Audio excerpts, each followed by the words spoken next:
Assalamualaikum warahmatullahi wabarakatuh. Alhamdulillah wassalatu wassalamu ala Rasulillah wa ala alihi wa sahbihi wa mawalah. Wa ashhadu an la ilaha illallah wahdahu la syarikalah wa ashhadu anna Muhammadan abduhu wa rasuluh sallallahu alaihi wa ala alihi wa sahbihi wa man tabi'al huda ila yaumil qiyamah. Alhamdulillah, puji syukur kita haturkan kehadirat Allah.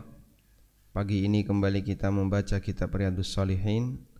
Insyaallah kita masih berada di bab tentang amar ma'ruf nahi mungkar. Kita baca hadis yang ketiga dan yang keempat. Hadis yang ketiga dari Abul Walid Ubadah ibn Samit radhiyallahu anhu. Qala, beliau bercerita, bay'ana Rasulullah sallallahu alaihi wasallam ala sam'i wat ta'ah. Kami membaiat Rasulullah sallallahu alaihi wasallam untuk mendengar dan taat fil usri wal yusri, baik ketika dalam kondisi sulit maupun ketika dalam kondisi mudah, baik ketika ekonominya susah maupun ekonominya lancar. Mendengar dan taat ini mendengar dan taat kepada siapa?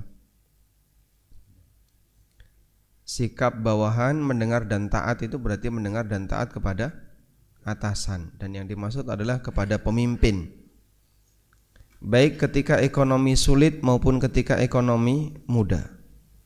Wal mansyati wal makrah, baik ketika dalam kondisi mudah maupun sulit. Al mansyat wal makrah, di sini kata An-Nawawi bi fathi mimaihima. Mimnya sama-sama di fathah, al-mansyat wal makrah. Maksudnya adalah fis sahli was sa'bi, ketika mudah dan ketika sulit. Ketika kita senang sama dia maupun tidak senang sama dia. Satu partai atau tidak satu partai. Wa ala atharatin alaina, bahkan ketika dia sedang melakukan atharah alaina. Atharah alaina maksudnya adalah al-ikhtisas bil mushtarak, mementingkan diri sendiri untuk harta yang milik umum. Harta itu milik umum, milik masyarakat, milik negara, tapi dia gunakan untuk pribadinya.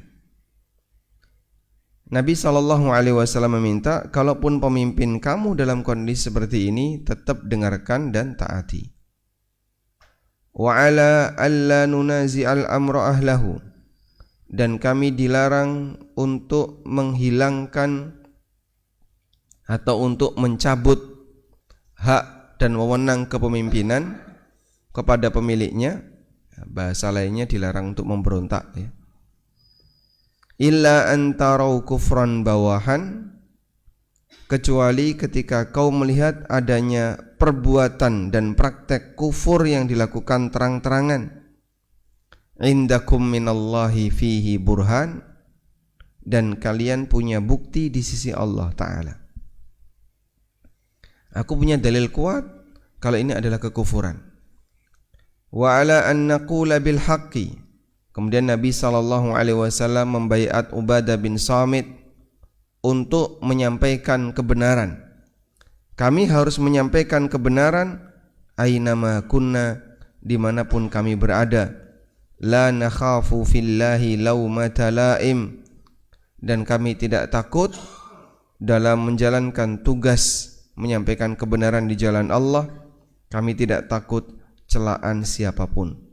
Muttafaqun alaih, hadis riwayat Bukhari Muslim. Dari semua poin baiat ini, kira-kira yang paling berat yang mana? Dan taat kepada pemimpin apapun keadaannya. Jangan sampai memberontak, jangan sampai menggulingkan kekuasaan, walaupun dia tidak satu partai, walaupun tidak kita sukai, bahkan walaupun dia korupsi. Kan ini ada kalimat wa ala atharatin alaina. Itu adalah kepentingan umum atau harta milik umum, properti milik umum, tapi digunakan untuk pribadi. Itu namanya atsara. Lebih mementingkan diri sendiri dibandingkan masyarakat.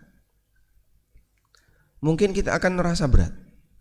Kok enak jadi pemimpin Pak ya? Dibela oleh Rasulullah SAW. Bukan bela nih pemimpin. Ini tujuannya dalam rangka apa? Agar tidak terjadi chaos di masyarakat. Maka untuk menjaga stabilitas kondisi sosial, kondisi masyarakat, rakyat dibuat tenang. Tapi hadis ini pro banget sama pemimpin Pak. Ya ada hadis yang lain yang isinya menyudutkan pemimpin. Ini kok kayaknya menyudutkan rakyat. Ada juga hadis yang lain yang menyudutkan pemimpin. Tapi dalam konteks ini Nabi SAW berbicara dengan rakyat yang jumlah mereka mayoritas, sehingga beliau sampaikan saran daripada nanti kisruh di antara umat Muhammad, yang mimpin umat Muhammad, rakyatnya juga umat Muhammad SAW. Ketika berantem, menang kalah tetap kalah. Jadi kalau misalnya pemimpinnya kaum muslimin, rakyatnya juga kaum muslimin, terus chaos, berantem, kira-kira yang rugi siapa? Kaum muslimin. Itu seperti bapak punya beberapa anak, lalu berantem. Siapapun anak yang menang, yang rugi siapa? Bapaknya, orang tuanya. Mau yang menang si A, mau yang menang si B, tetap yang rugi adalah orang tuanya. Menang si A, si B kalah, itu anakku. Menang si B, si A kalah, itu juga anakku. Makanya Nabi SAW menekankan sebisa mungkin buat masyarakat dalam kondisi tenang, kehidupan dalam kondisi nyaman, jangan mudah chaos, karena chaos itu menghilangkan keberkahan. Dan wallahu alam, kita juga nggak tahu ya, kaum muslimin itu sudah banyak sekali diberi panduan semacam ini, tapi banyak negara Islam yang kondisinya tidak stabil, kecuali boleh kita sebut yang menganut sistem kerajaan. Semuanya stabil, sehingga kalau Anda mau membandingkan testimoni orang-orang Indonesia yang tinggal di negara dengan sistem kerajaan dengan tinggal di negara yang sistem demokratis, mereka milih yang tinggal di negara kerajaan. Padahal kita, pendidikan kita dulu ya, waktu SMP, SMA diajarkan bahwa sistem demokrasi itu kayaknya paling ideal, sehingga negara dengan sistem demokrasi itu negara yang paling sesuai dengan prinsip Islami katanya.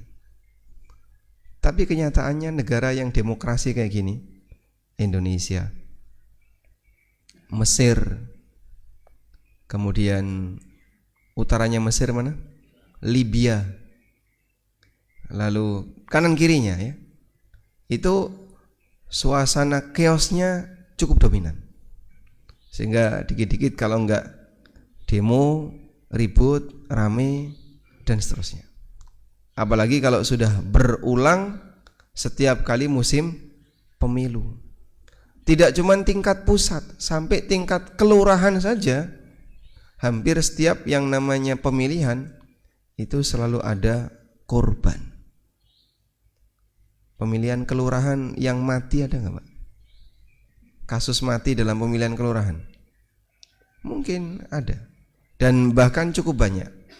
Sampai sebagian aparat itu mereka menyampaikan, kita itu lebih pusing kalau mikirin pemilihan kelurahan daripada pemilihan bupati atau pemilihan gubernur. Karena kalau sudah terjadi ketegangan antara kubu satu dengan kubu dua, itu bisa sampai berkelanjutan. Bahkan mohon maaf, sampai pemilihan dukuh saja ada, ramai.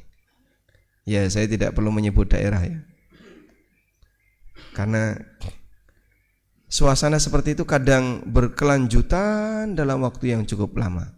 Pak Ki tahu sejarahnya, Masya Allah. Pak Ki lagi. Karena beliau termasuk pemeran ya.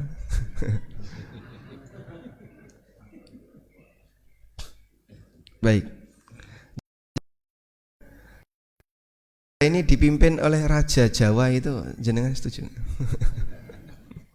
Kita beralih dari demokrasi ke sistem monarki gitu.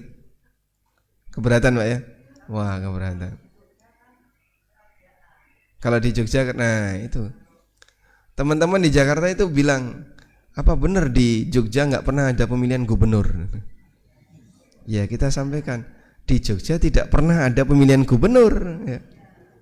Sehingga yang lain kisro pemilihan gubernur, di Jakarta kisro pemilihan gubernur, di Jawa-Jawa yang lain kisro pemilihan gubernur, di Jogja tidak pernah ada pemilihan gubernur.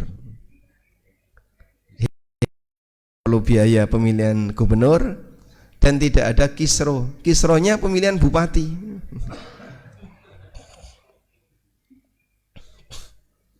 Jadi kira-kira lebih enak yang mana Pak? Demokrasi atau monarki Pak? Karena dulu banyak orang berpikir, wah monarki kok dikuasai satu orang. Tapi justru kerajaan negara-negara yang stabil itu monarki. Inggris itu apa Pak? Monarki atau demokrasi? Inggris. Hah? Campuran. Negara Inggris dan beberapa negara Eropa yang stabil rata-rata monarki. Seolah anti demokrasi itu nggak benar gitu. Karena sekarang terbukti bahwasanya demokrasi bukan solusi. Ya meskipun kalau sudah jadi sistem yang berjalan ya gimana lagi? Kita tidak akan mungkin mengubah itu dalam waktu singkat. Tapi setidaknya ini salah satu di antara bukti bahwa sistem monarki ternyata terbukti lebih ideal. Ada salah satu teman yang kuliah di Eropa ya. Dan dia minta testimoni kepada teman-temannya yang ada di sana. Kenapa orang barat itu susah masuk Islam? Padahal bukti kebenaran Islam itu sudah cukup banyak jika dibandingkan dengan agama yang lain. Ya bagi mereka agama itu candu, sesuatu yang mengganggu kehidupan. Makanya mereka tidak ingin ada istilah Tuhan dalam pikirannya. Sudahlah, gak usah ngelarang-larang. Kita kalau mau ya kita lakukan, kalau gak mau ya kita tinggalkan. Sehingga bagi mereka agama itu candu. Maka mereka sendiri dominan tidak beragama ya. Walaupun misalnya secara resmi negara menyatakan beragama Nasrani atau beragama Yahudi atau beragama yang lain, tapi rakyatnya dominan tidak beragama. Baik. Nah, saat ditanya kenapa kok teman-teman yang dari Eropa, Amerika itu susah untuk menerima Islam, dia cuma jawab sederhana. Kalau kita lihat hampir semua negara Islam itu chaos. Nah, yang dia lihat tuh Mesir terutama ya.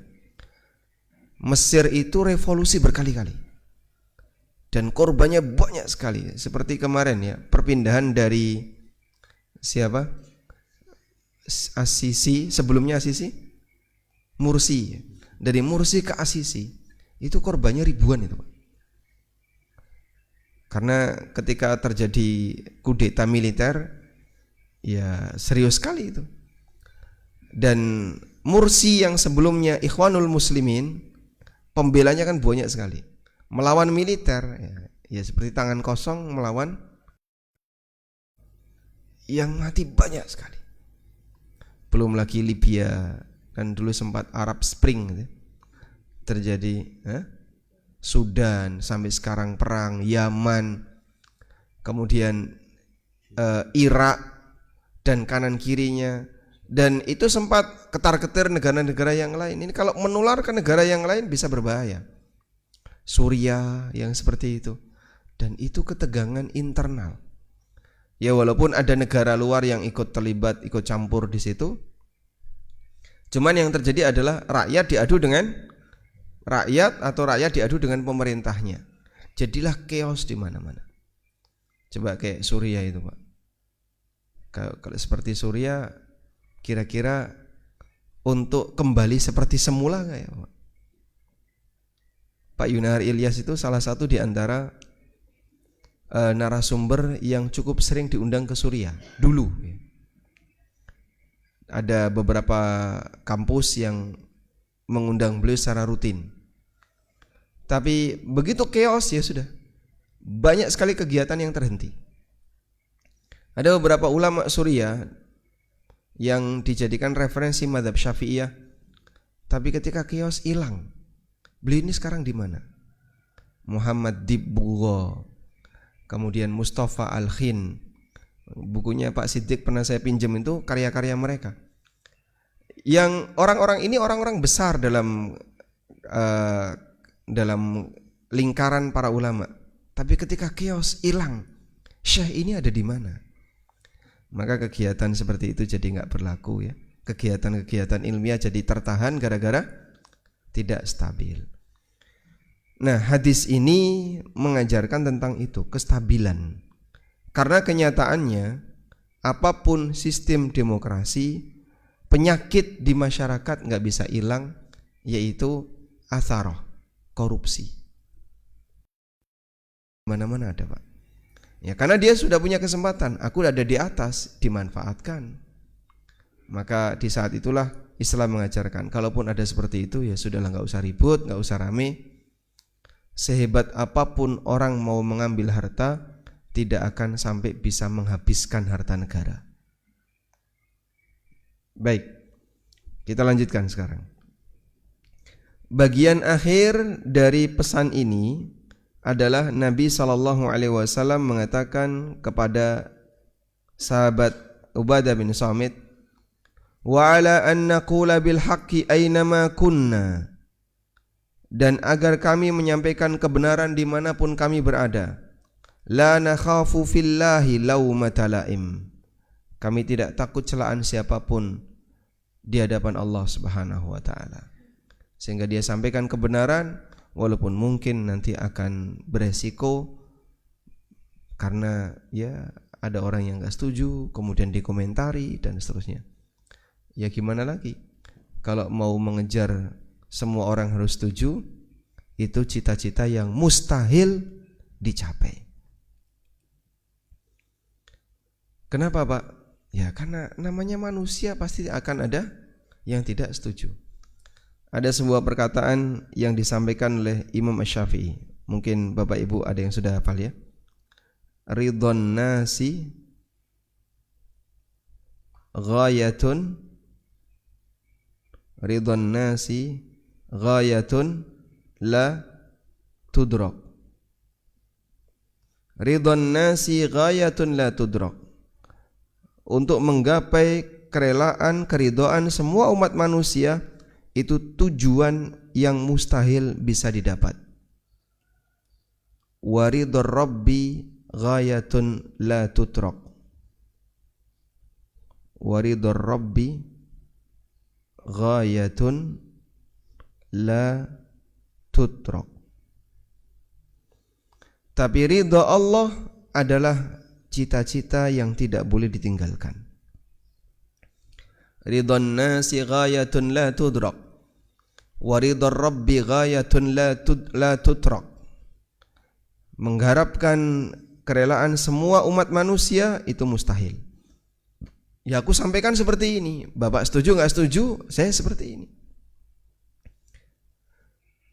Tapi saya lakukan ini untuk menggapai ridha Allah, karena ini tidak boleh saya tinggalkan. Maka pilihannya begini ya. Ini adalah sesuatu yang sejalan dengan syariat. Berarti dia mengarah kepada ridha Allah. Tapi ditentang oleh masyarakat. Ditentang oleh masyarakat. Pilih mana Pak? Ikut masyarakat, melanggar syariat, atau ikut syariat, ditentang masyarakat? Pilih mana? Hah? Ikut masyarakat. Aman. Ya, karena terkadang orang nggak nyaman kalau harus berhadapan dengan masyarakat. Maka pilihannya ikut masyarakat melanggar syariat atau ikut syariat bertentangan dengan masyarakat. Yang ketiga, ikut syariat, tidak menentang masyarakat. Itu kondisional. Ada satu kondisi di mana Anda punya dua pilihan, ikut syariat melanggar aturan masyarakat, kok melanggar aturan, bertentangan dengan masyarakat, atau ikut masyarakat terus melanggar syariat. Nek kue ramelu koyong ini, wah nanti digedingi wong sak kampung. Kalau kamu nggak ikut, dibenci orang sekampung. Disitulah kekuatan mental hamba sedang diuji. Acara apa toh Pak? Jadilan. Pokoke kabeh kon melu. Acara apa lagi?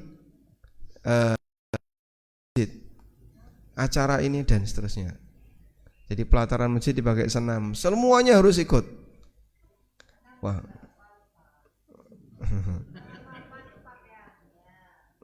Ya tahu sendirilah kalau sudah namanya senam, nanti akan ada instruktur senam. Baik, kita lanjutkan ya. Sekarang kita beralih ke hadis berikutnya.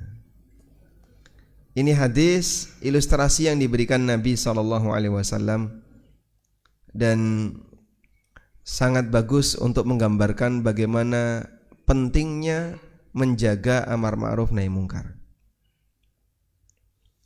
Dari An-Nu'man bin Bashir radhiyallahu anhuma, ini anak dan bapak dua-duanya sahabat. Nu'man dan Bashir dua-duanya sahabat. Nabi SAW bersabda, "Mathalul qa'imi fi hududillah wal waqi'i fiha." Perumpamaan orang yang melanggar aturan Allah dan orang yang menjaga aturan Allah. Namanya masyarakat pasti ada dua ini. Ada yang menjaga aturan Allah, ada yang melanggar aturan Allah. Yang banyak jumlahnya yang mana? Yang menjaga aturan Allah, yang melanggar aturan Allah. Kalau dulu di zaman sahabat, yang melanggar aturan Allah, sehingga kalau ada orang melanggar aturan Allah, malu dia, karena beda dewe Pak, beda sendiri. Semuanya berjilbab, nggak jilbaban, malu dia. Kondisi masyarakat dibalik, semuanya tidak jilbaban, jilbaban malu. Ada kayak gitu Pak? Nggak. Karena nuansanya beda. Makanya kalau kita berhasil mengajak masyarakat untuk tertib dengan baik, nanti yang nggak tertib malu.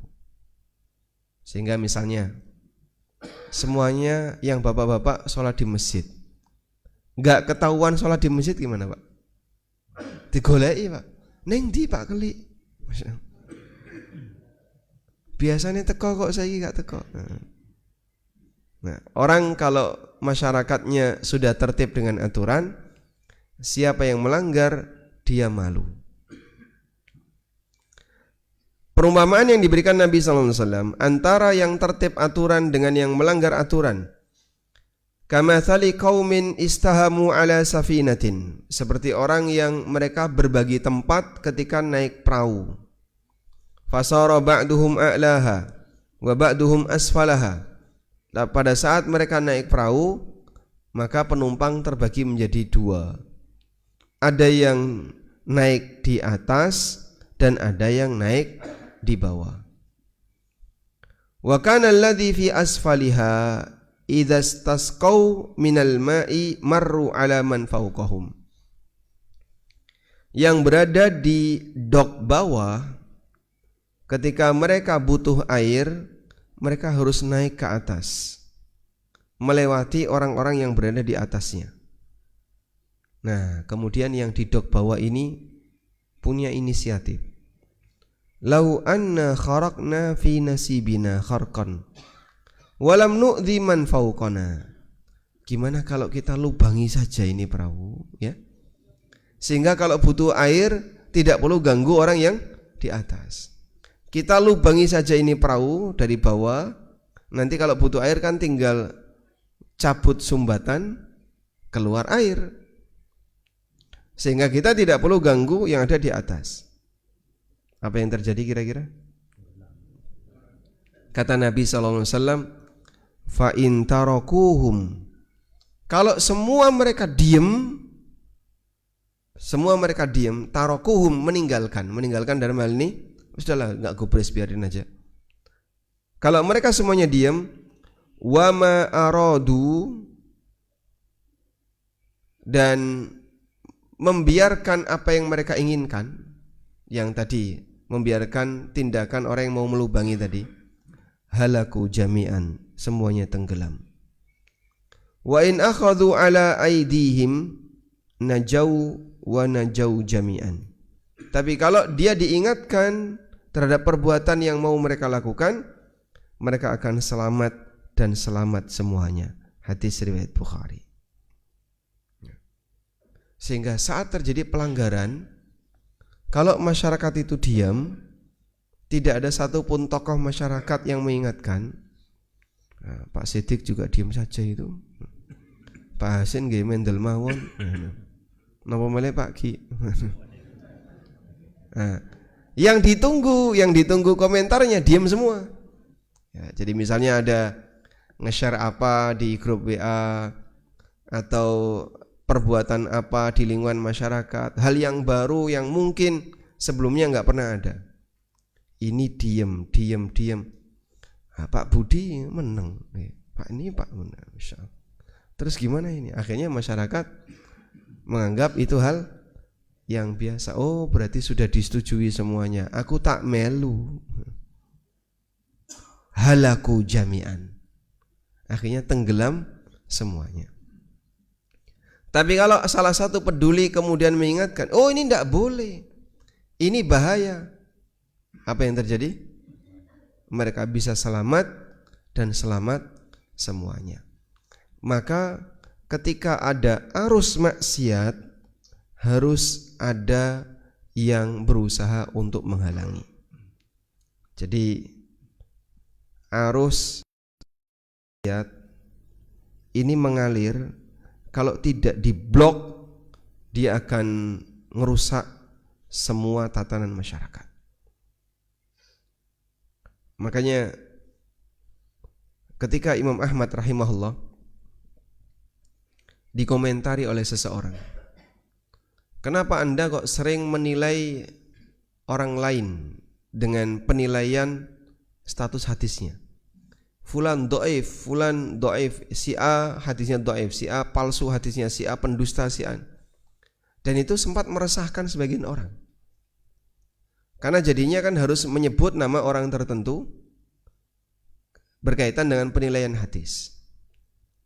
Lalu kata beliau rahimahullah, lau sakattu ana wa sakatta anta fa min aina ya'rifun nas as-sahih min as-saqim. Kalau aku diam, kamu diam, semua orang diam, terus dari mana orang bisa tahu mana hadis sahih, mana hadis dhaif? Sehingga kalau semuanya diam, nanti semua berita berkaitan dengan masalah agama biarkan saja masuk di tengah kaum muslimin, antara yang valid dan yang enggak valid campur jadi satu. Kira-kira agama ini jadi apa Pak di tengah masyarakat? Ya kayak ahli kitab sebelumnya. Antara isi valid dari Alkitab dan isi yang palsu dari Alkitab campur. Akhirnya enggak jelas. Ini yang benar-benar ajaran Nabi Isa yang mana? Enggak tahu. Yang benar-benar ajaran Nabi Musa yang mana? Enggak tahu. Campur ya. Kenapa? Karena semuanya diam. Ada yang berbuat dusta atas nama nabinya, diam. Nah, makanya kalau misalnya ada yang nge-share amalan tertentu di grup, ini bulan apa? Bulan Rajab. Sebentar lagi kan Rajab ya. Sekarang Rabiul Tsani kan? Nanti Jumadil Ula, Jumadil Tsaniyah, Rajab. Ini sudah bulan Rajab. Ketika bulan Rajab masuk, wah mulailah berbagai macam hadis-hadis palsu keluar. Jadi kaum muslimin itu tenang di 3 bulan, Rabiul Tsani, Jumadil Ula, Jumadil Tsaniyah, itu tidak ada hadis palsu yang keluar. Ini bukan musim beramal ya. Mulai Rajab, Sya'ban, Ramadan, wah itu mulai bermunculan. Ketika muncul seperti itu, Pak Kelik diam, ya. Pak Ki diam, Pak siapa lagi, Pak Budi diam, Pak Sidik diam, Pak Hasin diam, diam semua. Padahal ini berita palsu atas nama agama, semuanya diam. Akhirnya lama kelamaan jadi amalan padahal tidak ada dalil misalnya ya. Itu yang dimaksud beliau ya.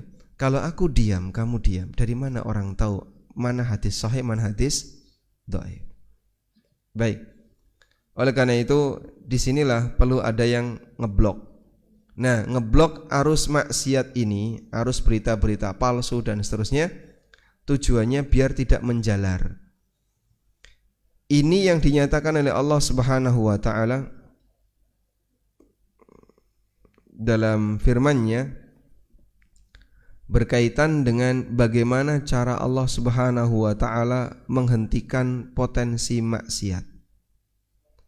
Coba kita lihat berikut ini. Walaula daf'ullahin nasa ba'dahum bi ba'din lafasadatil ard. Walaula daf'ullahin nasa ba'dahum bi ba'din.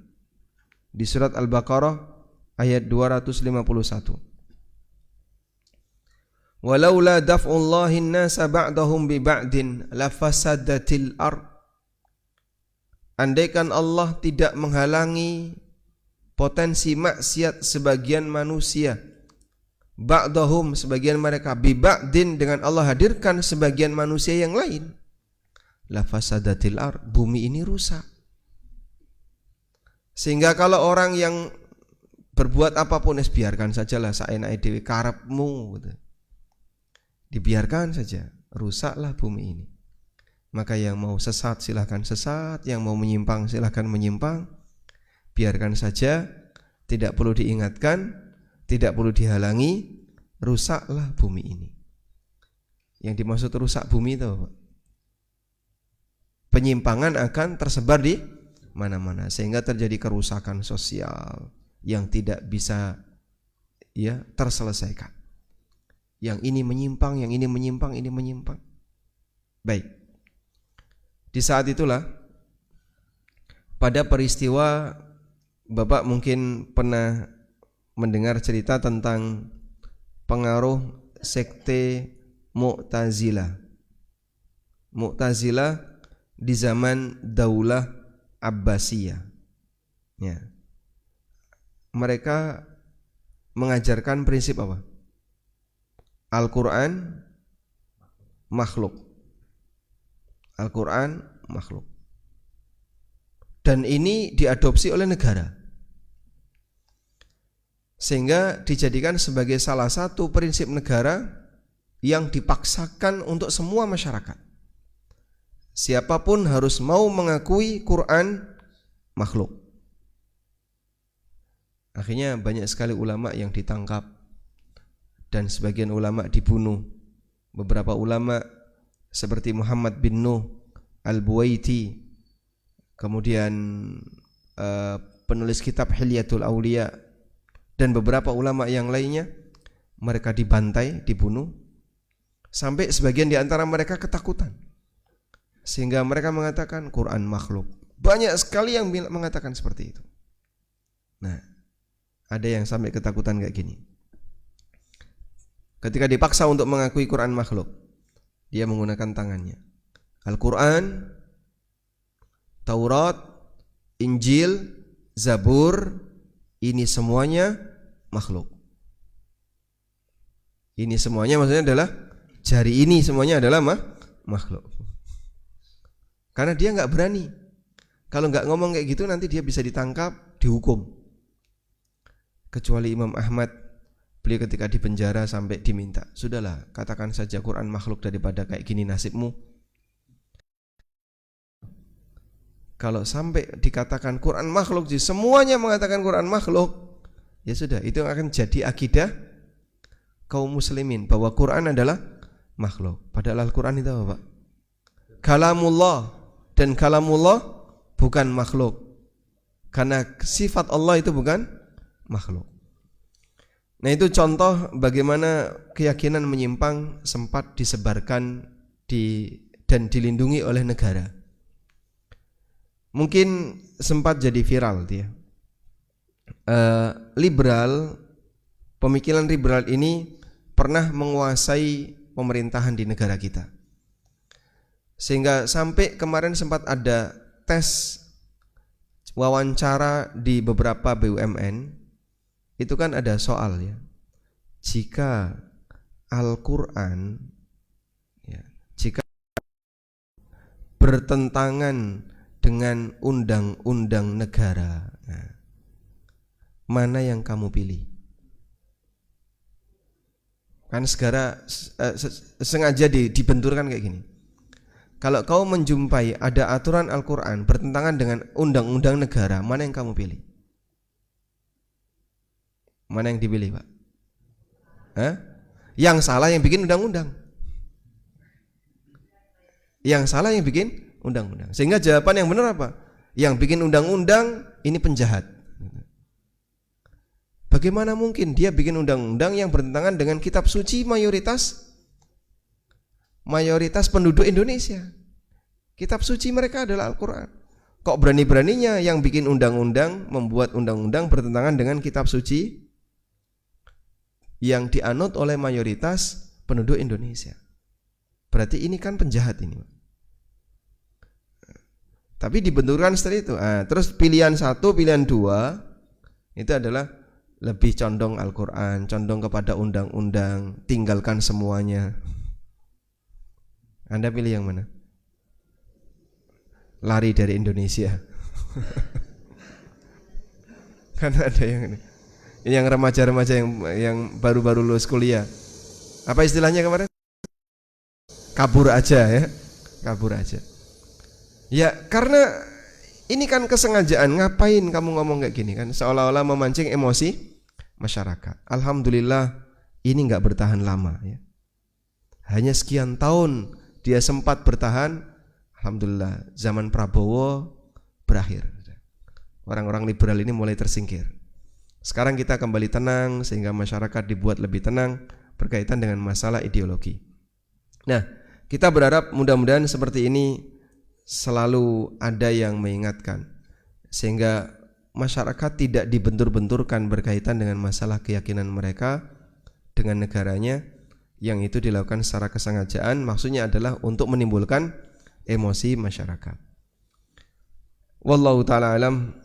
Seperti inilah bagaimana cara Allah Subhanahu wa ta'ala menghalangi kejahatan manusia dengan Allah ciptakan manusia yang lain agar manusia ini mengingatkan kejahatan tersebut sehingga tidak menyebar di masyarakat. Wallahu a'lam. Walhamdulillah. Baik, cukup ya? Ada yang mau disampaikan? Wassallallahu ala nabiyyina Muhammadin wa ala alihi wa sahbihi wasallam. Silakan jika ada yang mau menyampaikan. Tidak ada?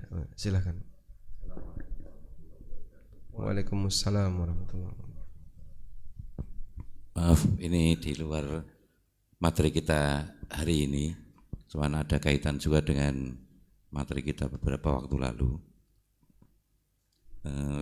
Kalau tidak salah 2 malam yang lalu kami dengar tausiah dari Ustadz kajian mengenai harta.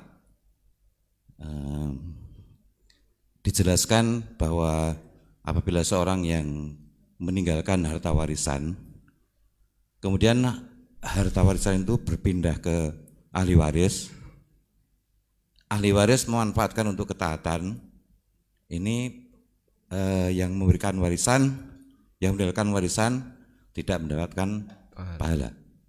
Terkait dengan materi kita beberapa pekan lalu,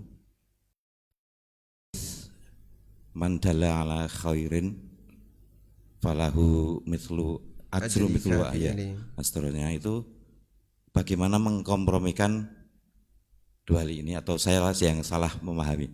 Ya. Syukran ya. Baik. Jadi pertanyaannya kembali ke sini, Pak.